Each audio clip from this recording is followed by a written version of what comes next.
Around Dodge City and in the territory on West. There's just one way to handle the killers and the spoilers, and that's with a U.S. Marshal and the smell of Gunsmoke.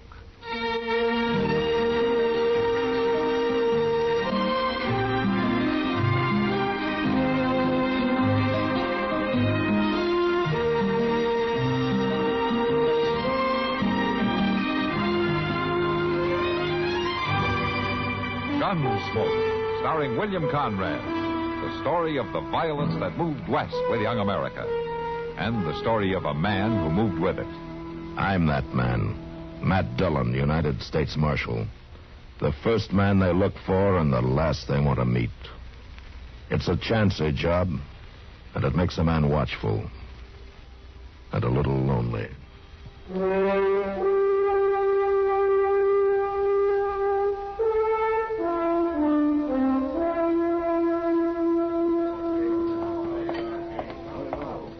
Marshal? What? Marshal, I've been looking for you. Oh, hello, Tush. I just want to ask you one question. All right, go ahead, ask. Are you not sworn as a matter of bound and duty to uphold law and order in Dodge City? Well, I guess you could put it that way. Then why don't you get up from that there table and go out and find that cow? Oh, Cow? goodness, you think all Mr. Dillon's got to do is go around hunting some scrawny old cow? You keep your mouth shut, Chester. No, just a doggone minute here. Ain't nobody going to smart off at Sit me down, like that. Chester, sit down. I You too, Tush. You keep waving your arms like that, you're going to get apoplexy. ain't got no time to sit down, Marshal. I got 1,400 head of cattle over across the river, bawling and a-frothing. I got buyers up at the Dodge House willing to pay pretty near anything I ask because I'm bringing in the first trail herd of the season, providing I can. Marshal, you've got to find out what happened to Oney Hager and that gall-dying cow of his. Well, how do you know anything has happened to him? They ain't at that shack of his, neither one of them. If he was just going visiting, he wouldn't take the cow, would he? He might. Oney Hager's pretty crazy about that cow. You shut up, Chester. I didn't ask you. I didn't ask if you asked. I was just saying my own sense. All right, Chester. Look, Tush, why don't you just sit down and have a beer, huh? Oney will be back in his own good time. Well, his good time ain't mine. Bert Collins is bringing a herd up for the Circle C. Ain't more than 2 days behind me. And if he gets his cattle across that river and into them shipping pens first, he'll get the big price and not me. Well, I'll check around town in the morning and see if anybody knows where Oney went. Or to ask his neighbors, they ain't seen him for 4 or 5 days, or the cow either. And, Marshal, I'm reminding you of your sworn duty. My sworn duty doesn't include going out and scouring the countryside for a missing cow, Tush. Not even if there's been foul play done? What are you talking about? That shack of his has tore up something awful, like there was a big fighting ruckus in it. Is that the only reason you think something's happened to Oney, the way the place looks? Marshal, Bert Collins wouldn't stop at nothing to get that herd of his in ahead of me. He's just low down mean enough. Well, it's too late to start tonight, but I'll see what I can find out first thing in the morning. All I'm asking, Marshal, for you to enforce the law and protect the innocent and bring a guilty to justice. Yeah, I'll try to do all of that, Tush, the first thing in the morning, huh? Now, why don't you check in at the Dodge House and try to get some sleep? I doubt I'll close my eyes. All them cattle on the far side of the river, all that money on this side, I won't sleep a wink, Marshal, but I hope you pass a pleasant night. Thanks, Tush. My goodness, Mr. Dillon, all that fuming and fretting over a 16-year-old cow that's a dang skinny or hip bone stick out like a hubs on a wagon wheel. Yeah, but she comes in handy, though, for a job like this. Hello, Matt. Chester. Oh, hello, Kitty. Kitty. Sit down. You like to have some beer? Yeah, thanks. All right. What's Tush Lee all worked up about, Matt? Oh, he's got a trail herd that he wants to bring across the river. He's pretty upset because he can't find Oney Hager and that cow of his. Well, what's Oney Hager's cow got to do with it? Oh, for land's sake, Miss Kitty, everybody knows you got to have a cow or a steer that's a good swimmer and it'll take the lead if you want to drive a herd across water. Well, I didn't know it. Is that true, Master? Yeah, that's true. See, a lot of herds have a natural leader or two, and if they'll take to water, the rest of the cattle will follow them across. But you try to force the herd in, the chances are they'll panic and half of them will drown. Huh. I never heard of it. Oh, Oney Hager makes a lot of money every season just leading the herds across the Arkansas. That old cow of his takes to water like a duck. Well, then it's not a joke. Without that cow, Tush is in trouble. Sure, he's in trouble. When Bert Collins hits here in a couple of days with his herd, there's going to be more trouble. But he's already here, Matt. Huh? Collins? Yeah. Yeah, I seen him on the street this afternoon. Ain't he due in yet? No. He must have had a gun ahead. Mr. Dillon? Tush said that shack owners was all tore up like they'd been a fight. Yeah. And Oney's not one to go off on sudden trips. You know something, Kitty? I think you're right. It's not a joke.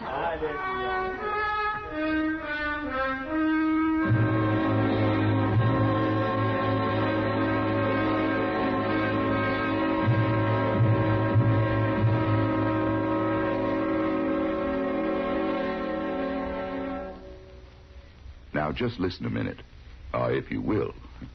I've got a little story to tell you. Well, it's not so little. It's sort of a tall tale. It's about a drought-busting weather conjurer named Feebold Feebleson. Why, they say Kansas never had a drought that he couldn't bust in 24 hours. They say he had at least 100 different ways of doing it, too. Once, when it got so hot that folks had to spend half their time in some lake to keep from drying up and blowing away, old Feebold figured it was time for a little rain. Well, he thought on the problem for a while. Then he went out and built huge fires all around the lakes and kept them a-going until the lake started boiling and the water got to vaporizing. These vapor clouds rose up from the lake so fast they slammed into one another and started raining all over the place. Well, sir, once primed, the rains came again and were soon back on schedule. Feebold saved the country that time. That wasn't the only time that Feebold saved the country either. There were others, too. Like the time he used the noise method to make rain. Oh, he didn't use cannons and rockets and the like. He was original. He used frogs. Now, Feebold realized that frogs wouldn't croak unless they were good and wet, so he hypnotized a couple of them and told them it was raining. Well, sir, it would have done your heart good to hear them frogs croaking with joy and spreading the news around. Soon every frog in the country was croaking as loud as he could, which was loud enough to give an Indian rain god a skull-splitting headache. Well, the amount of noise turned out to be just right, and the rains just poured down. Of course, old Feebold could only use that method once a year, because so much rain would come down that the frogs would get washed clear down to the Gulf of Mexico, and it'd take them near a year to get back home. Rain, fog, sleet, snow, heat, or what have you, old Feebold had a way to handle the situation. Why, I remember the time that... No, I hadn't better tell you that one. Why, it's almost unbelievable. And I don't want to take a chance on making you think that I might stretch the truth just a little bit. Say, isn't it nice being citizens of a country where you can laugh and talk about things free as a breeze? And write and read and worship, too. Yes, sir. Maybe you don't think about it much, but you should.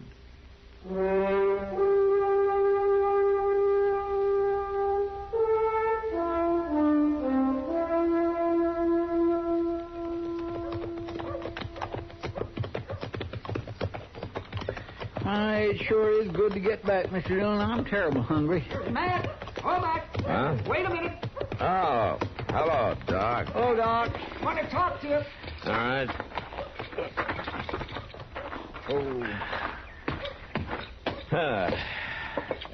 Chester, you go on ahead if you want. I'll meet you at the restaurant, huh? Well, I am feeling pretty empty, Mr. Dillon. Yeah, I'll go on in. I'll see you later, Doc. Yep, right, Chester. What's on your mind, Doc? Well, Matt, what are you planning to do today? Work, same as the other 6 days every week. Work? Oh, work. You mean sitting down there in that jail office with your feet on the desk? No, not today, Doc. I gotta track down a cow. A cow? A cow, that's good. Say, Matt, so you come along with me.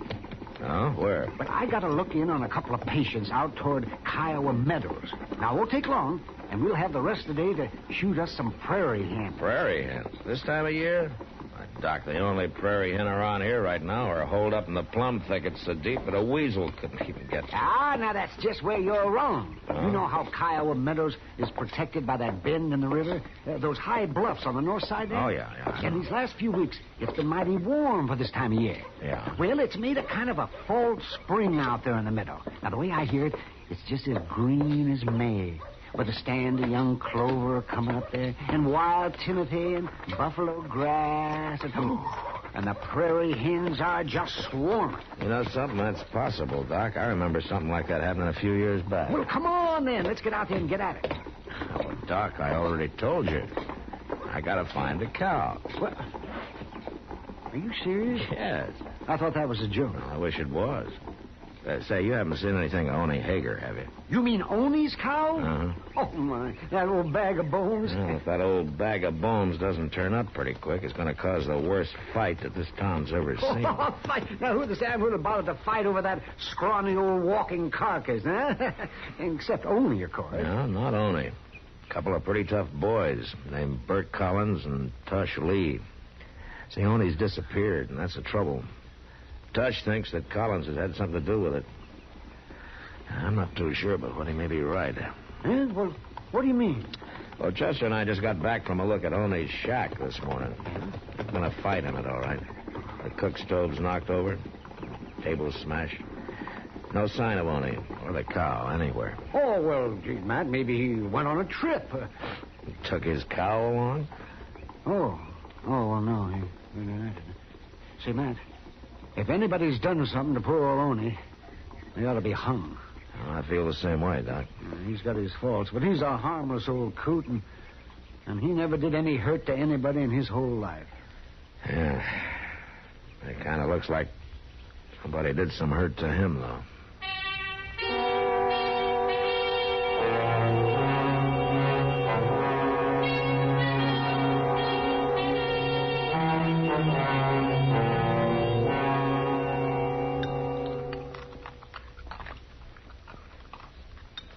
I just don't seem to have no appetite at all lately, Mr. Dillon. Yeah, I noticed that, Chester. You only had 6 eggs. Well, I don't mean I don't eat exactly, but I just don't seem to relish it so much anymore. Ah, I see. Or maybe if you cut down on the quantity a little bit, maybe... No, it ain't that, I don't think. Oh. See, it's just more like I've been feeling poorly lately. Nothing particular, exactly, just kind of sore all over. Tell me something, Chester. You didn't start getting these feelings just a few minutes ago, did you, when I told you about Doc going hunting today? Oh, my goodness, no, Mr. Dillon. I've been having these pains for a long time. Oh, I see. Of course, now that you mention it, I declare I bet it sure wouldn't do me no harm to... Get out in the open for a while, huh? Oh. Like around Kiowametta, for instance, huh? Prairie hen makes mighty good eating. I heard you say that yourself many a time. Doc's already promised us some, Chester. Oh, Doc's already... Look, seeing is believing. Doc can't hit the side of a barn with both hands and a board in the middle. You know that. Matt.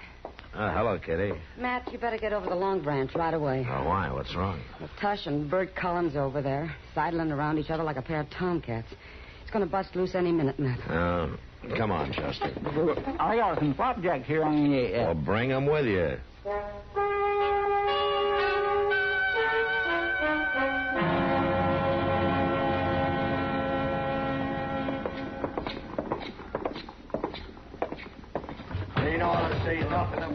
There they are, Mr. Dillon.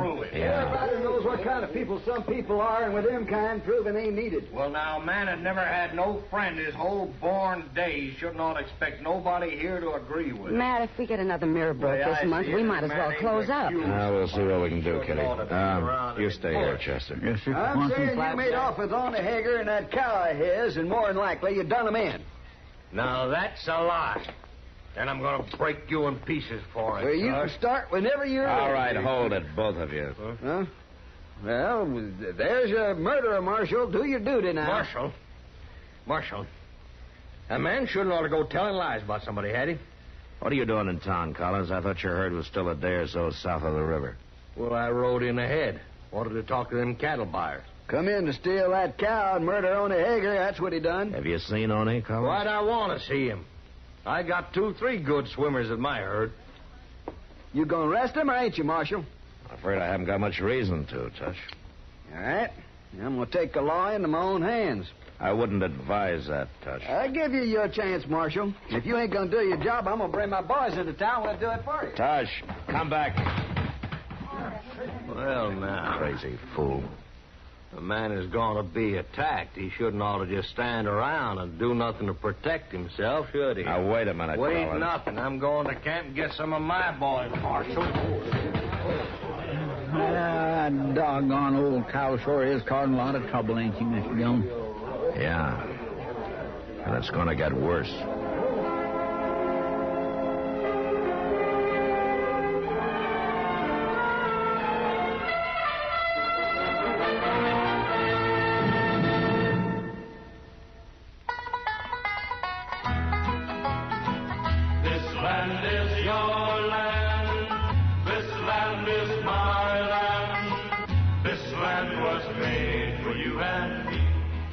We tend to group Nebraska with one or another of the states, the Cornhusker State has many characteristics which are strictly its own.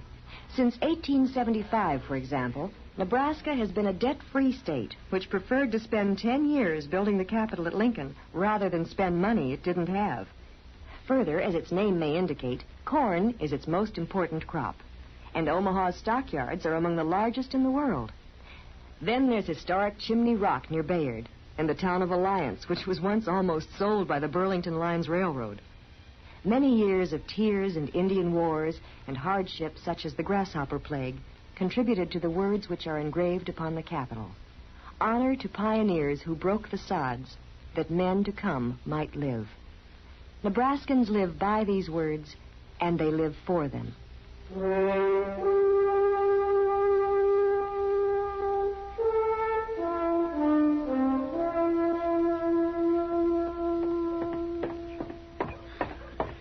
Something like this just keeps my nerves tore to pieces.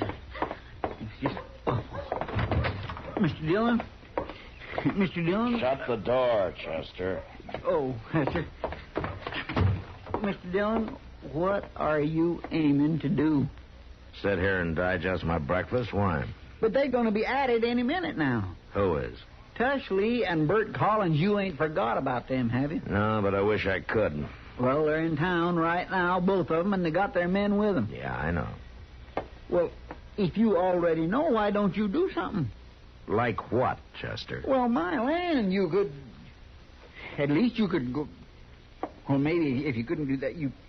Well, you can't just sit here and let them kill each other. No, but I can sit here until I'm sure that that's what they're going to do. Yeah, but they are. That's what I'm telling you. Tush is up there at the Long Branch saying how he's going to hang Bert, and Bert's down at the other end of the street making his brag about how he's going to shoot Tush so full of holes the birds can fly through. Chester, if all the killing that's talked about in Dodge City was actually done, Boot Hill would be 10 miles wide and 20 miles long. But these two are really going to. Then I'll deal with it when it starts. And that'll be any minute now. Everybody else in town thinks so, too. Take a look out this window. There ain't a soul in the street except for some crazy fool leading a... Mr. Dillon? Yeah, what's the matter? Tony Hager. What? And he's got his cow. He ain't dead at all. Come on.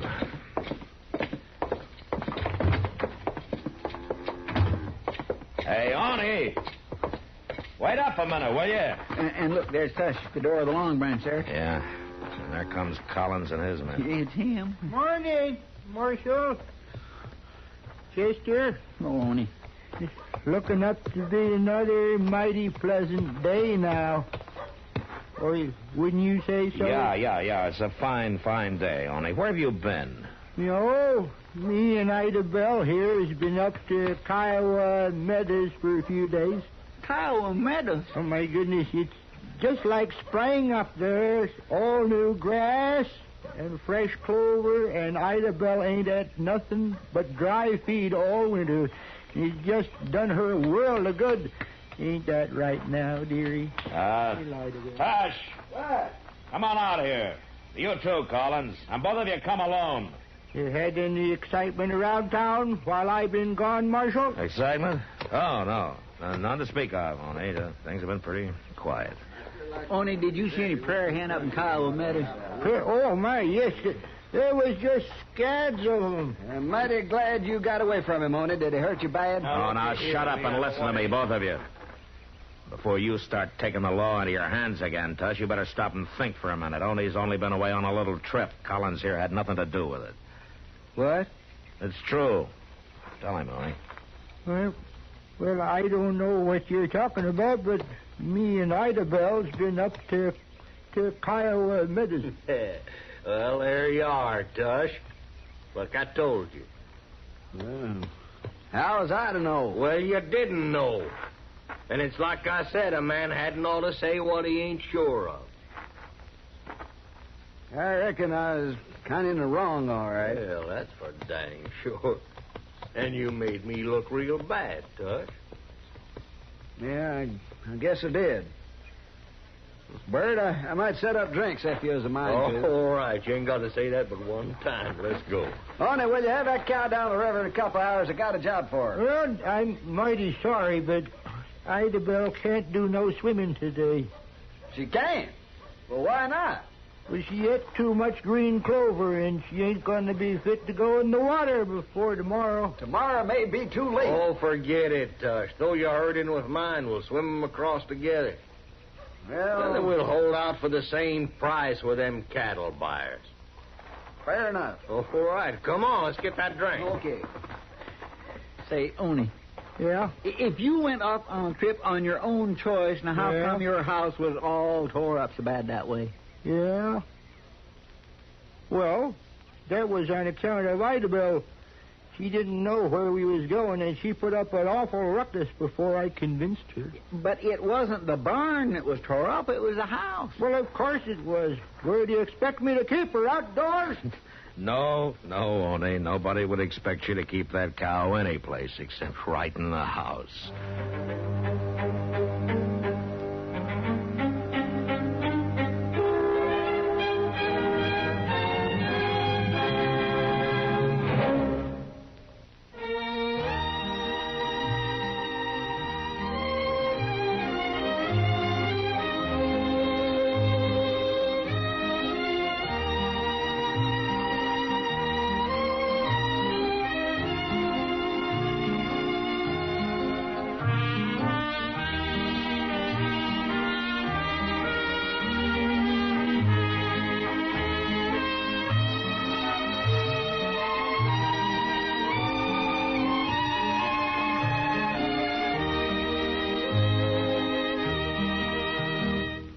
Gunsmoke. Produced and directed by Norman MacDonnell. Stars William Conrad as Matt Dillon, U.S. Marshal. Featured in the cast were Parley Baer as Chester, Howard McNear as Doc, and Georgia Ellis as Kitty. George Walsh speaking. Join us again next week for another specially transcribed story on Gunsmoke. This is the United States Armed Forces Radio and Television Service.